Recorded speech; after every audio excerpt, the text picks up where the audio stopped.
क्या आप जानते हैं वो कौन सी 3 चीजें हैं जिन्हें आप रोजाना हेल्दी समझकर खा रहे हैं, लेकिन इनसे मैक्सिमम बेनिफिट्स आपको नहीं मिल पा रहे हैं। और इसका सबसे बड़ा कारण है इनका गलत तरीके से कंजप्शन, जिस वजह से इन्हें खाने के बाद भी आपको बेनिफिट मिलने के बजाय नुकसान पहुंचता है। और acidity, gas, imbalanced sugar level, high cholesterol जैसी समस्याएं देखने को मिलती हैं।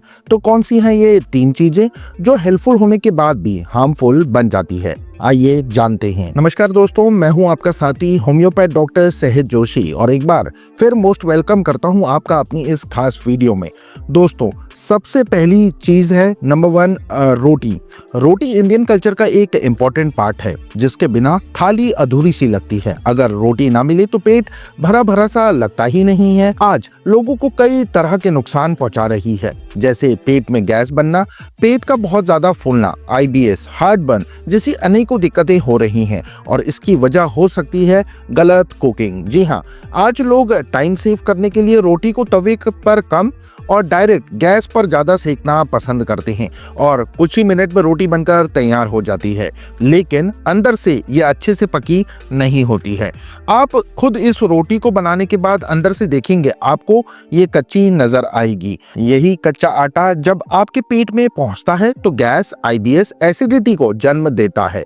आज मैक्सिमम हर घर में इस तरह से रोटी पकाई जाती है जिसके अनेकों नुकसान है। हालांकि कुछ लोग ऐसे भी होंगे जिन्हें इस तरीके से बनाई गई रोटी से कोई दिक्कत नहीं होती होगी, क्योंकि अभी आपका डाइजेस्टिव सिस्टम तंदुरुस्त है। लेकिन जैसे जैसे डाइजेस्टिव सिस्टम कमजोर होगा, यही रोटी आपके लिए हार्मफुल बनने लगेगी। इसलिए टाइम को मत बचाइए, बल्कि अपनी हेल्थ को बचाएं और आज ही से रोटी गैस पर न सेक कर तवे पर सेकिए। फिर देखिए कैसे ये रोटी जल्दी से डाइजेस्ट होती है और इसका स्वाद भी पहले से बेहतर हो जाता है। लेकिन गैस पर सेकने में प्रॉब्लम क्या है, ये सवाल भी कुछ लोगों के दिमाग में जरूर आ रहा होगा।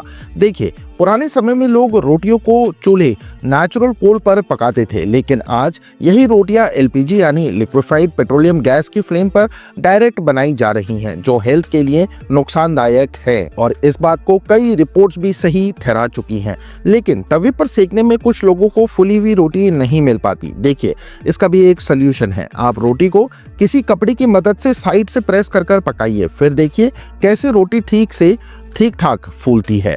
रोटी बनाते समय कुछ बातों का ध्यान रखना भी बेहद जरूरी है, जैसे तवा नॉन स्टिकी होने के बजाय लोहे का होना चाहिए, क्योंकि नॉन स्टिक यूटेंसिल्स पर PTFE की कोटिंग होती है जो हार्मफुल फ्यूम्स रिलीज करती है और यही आपकी रोटी में भी शामिल हो जाती है। और कुछ रिपोर्ट्स तो ये भी कहती हैं कि यही हार्मफुल फ्लेम्स मौत का कारण भी बन सकती हैं। इसके अलावा आटे को अच्छे से पानी के साथ गूंदें। कुछ लोग आटे को दूध के साथ भी गूंथते हैं जिससे रोटी सॉफ्ट बनती है, पर बता दूं, ये दूध से बनी रोटियां जब आप नमकीन सब्जियों के साथ खाते हैं तो त्वचा संबंधित समस्याओं होने का खतरा बना रहता है। रोटी को मुलायम बनाने के लिए आप दूध के बजाय गर्म पानी यूज कर सकते हैं और 10-15 मिनट तक रखने के बाद जब आप रोटी बनाएंगे तो रोटी आपकी मुलायम बनेगी। आटे को कुछ देर साइड रखने से गुड बैक्टीरियाज रिलीज होने लगते हैं जिससे रोटी प्रॉपर तरीके से डाइजेस्ट होती है। बनाने के साथ साथ आपको खाने का तरीका भी पता होना चाहिए। आपको रोटी के बड़े बड़े बाइट्स नहीं खाने हैं, बल्कि रोटी के छोटे छोटे बाइट्स के साथ ज्यादा सब्जी लगाकर खानी है ताकि आपको सब्जियों से भरपूर न्यूट्रिएंट्स मिल सके। सबसे इंपॉर्टेंट कि आपको अलग अलग आटे की रोटी नहीं खानी चाहिए, क्योंकि जब गेहूं की रोटी आप रेगुलर खाते हैं तो इंटेस्टाइन्स उसमें से न्यूट्रिएंट्स अब्सॉर्ब करना कम कर देती हैं। इसलिए कभी जवर की रोटी तो कभी बार्ले की, कभी बाजरे की, कभी रागी की रोटी खाएं ताकि टेस्ट बदल सके और इंटेस्टाइन्स भी इन्हें खुशी खुशी डाइजेस्ट कर सके। इसके अलावा आपको रोटी पतली नहीं बल्कि मोटी बनानी चाहिए, जिससे पेट भरा भरा सा रहता है और बार बार खाने की क्रेविंग नहीं उठती और इससे वेट लॉस, वजन कम करने में भी हेल्प मिलती है। आपको कभी कभी गेहूं की रोटी के बजाय गेहूं का दलिया खाना चाहिए। हाँ, दोनों ही चीजें गेहूं से बनी है, लेकिन गेहूं के दलिये में गेहूं छोटे छोटे टुकड़ों में होता है जिससे यह आसानी से पच जाता है कंपेयर टू रोटी।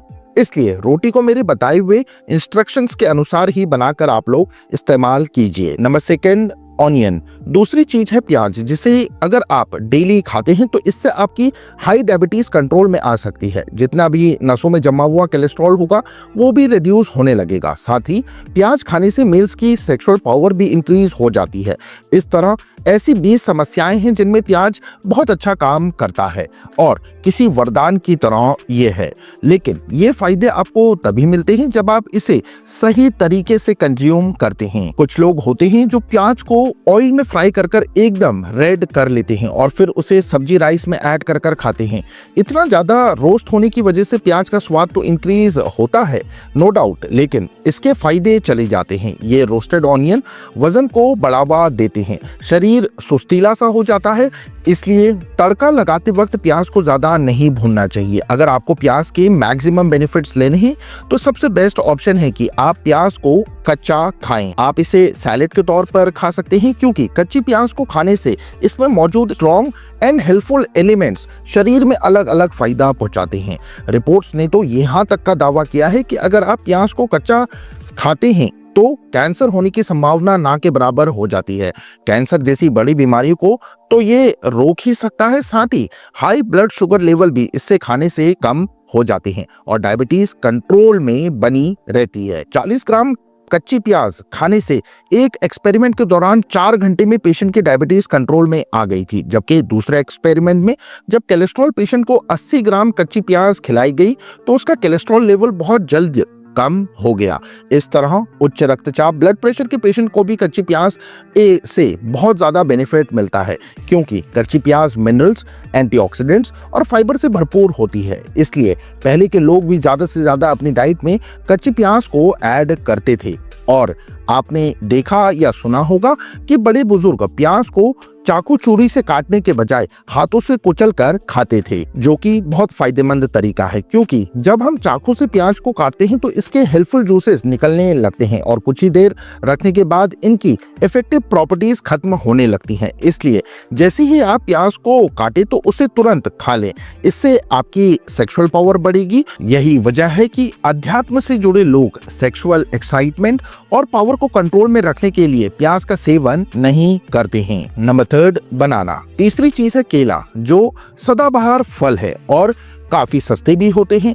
केलों को खाने से पेट भी भरा भरा सा रहता है। सबसे अच्छी बात है कि केला खाने से एनर्जी भी भरपूर मिलती है, इसलिए अक्सर टेनिस प्लेयर को भी खेल के बीच बीच में केला खाते हुए देखा गया है, क्योंकि ये एनर्जी का एक अच्छा सोर्स होता है। केला खाने और पचाने दोनों में ही बेहतरीन है। इसके अलावा अगर किसी को कब्जियत, कॉन्स्टिपेशन की दिक्कत हो गई है तो उसकी इस समस्या का समाधान भी केला ही है, जो कब्ज को खत्म कर पेट को साफ करने में मदद करता है। केला चिकना और काफी मुलायम होता है, जिससे आंतें भी मुलायम बनी रहती हैं। लेकिन आज मार्केट में 2 तरह के केले आ रहे हैं, डार्क येलो और ग्रीन, जिन्हें देखकर अक्सर लोग कंफ्यूजन में आ जाते हैं कि कौन सा केला ज्यादा हेल्पफुल और इफेक्टिव है। हालांकि जो लोग डायबिटिक पेशेंट हैं वो हरे केले खाना पसंद करते हैं, क्योंकि इनका टेस्ट ज्यादा शुगरी नहीं होता है। लेकिन मैं बता दूं कि अगर आप पीले केले खाते हैं तो भी आपकी डायबिटीज स्पाइक नहीं होगी, क्योंकि इसमें आर्टिफिशियल नहीं बल्कि नेचुरल एडेड शुगर है, जिससे बॉडी इजीली डाइजेस्ट कर लेती है और ज्यादा नुकसान नहीं होता। लेकिन हाँ, हरे कच्चे केले अगर आप खाते हैं तो आपको इन्हें डाइजेस्ट करने में, पचाने में प्रॉब्लम आ सकती है, क्योंकि ये आसानी से पच नहीं पाते हैं। आजकल लोग ब्लैक स्पॉट्स वाले केले, छींट वाले केले को अवॉइड कर डार्क येलो क्लीन केले खाना पसंद करते हैं, लेकिन ये आपकी सबसे बड़ी गलती है, क्योंकि ब्लैक स्पॉट्स वाले केले, जो छींट वाले केले, डार्क येलो केले के कंपैरिजन में ज्यादा हेल्दी माने जाते हैं, क्योंकि डार्क येलो बनाना पूरी तरह से ना पक पाने की वजह से ज्यादा फायदे नहीं पहुंचाता और ये मीठे भी नहीं होते हैं। जबकि ब्लैक स्पॉट्स छींट वाला केला, मीठा केला डायबिटीज को कंट्रोल करने में भी हेल्पफुल होता है। आपको मेरी बात थोड़ी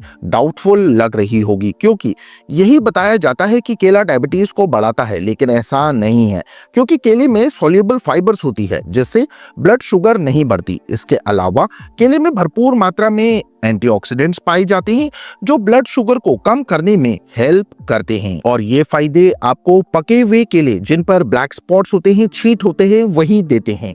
केले के पके होने की पहचान उनके ऊपर का हिस्सा भी होता है, जिसे हम आम भाषा में डंठल भी कहते हैं।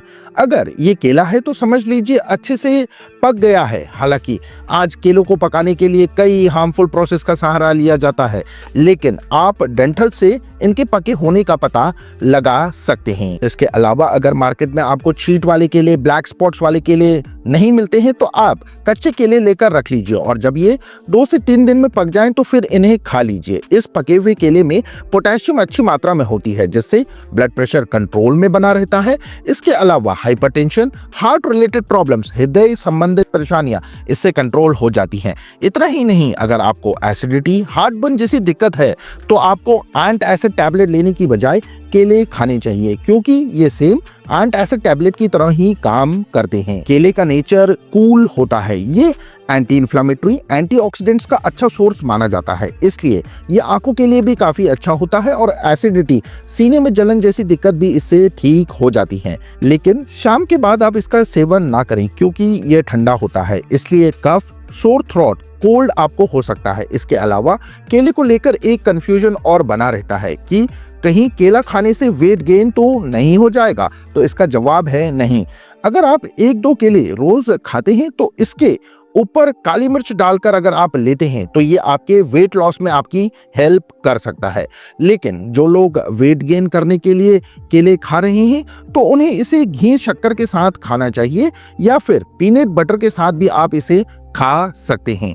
केला कैल्शियम का रिच सोर्स है, लेकिन आपको जानकर हैरानी होगी कि इसके छिलके में इससे भी ज्यादा कैल्शियम और पोटेशियम होता है, इसलिए छिलके के पल्प को भी आप खा सकते हैं। तो दोस्तों, ये है वो 3 फूड आइटम्स जिनके फायदे अनेक हैं, लेकिन ये तभी आपको मिल सकते हैं जब आप इन्हें सही तरीके से खाते हैं। तो आज के लिए बस इतना ही। अगर वीडियो हेल्पफुल लगी हो आप लोगों को तो इसे लाइक शेयर कर मेरे चैनल को सब्सक्राइब कर लीजिए और अपकमिंग वीडियोस की नोटिफिकेशन पाने के लिए बेल आइकन को भी प्रेस कर ले। इसी के साथ आप सभी अपना बहुत अच्छा ख्याल रखिए। Take care everyone.